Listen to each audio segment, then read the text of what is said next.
நண்பர்களே, எல்லாரும் கொஞ்சம் உஷாராக இருங்க, பயப்படாதீங்க.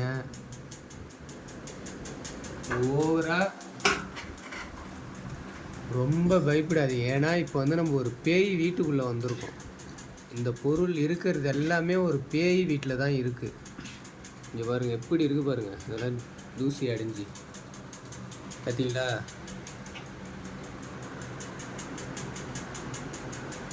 அந்த பேயை நான் இப்போ உங்களுக்கு காட்டுறேன் பாருங்கள்.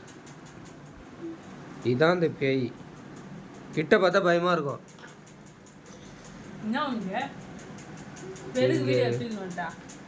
நீங்கள் வீடை எவ்வளோ சுத்தமாக வச்சுருக்கீங்க அப்படின்ட்டு ஆடியன்ஸுக்கு காட்டுறேன். உங்களுக்கு தெரியுமா, வீடு அடிக்கடிக்கு சுத்தம் பண்ணினே இருந்தா வர மகாலட்சுமி கூட வீட்டுக்கு வராதான். அதை தெரிஞ்சுக்கோ, புரிஞ்சுதா? அப்படியா? ஆமா, அடிக்கடிக்கெல்லாம் சுத்தம் பண்ணி இருக்கக்கூடாது வீட்டை. ஓகே ஓகேங்க. ஏங்க வெரி வெரி நைஸ்.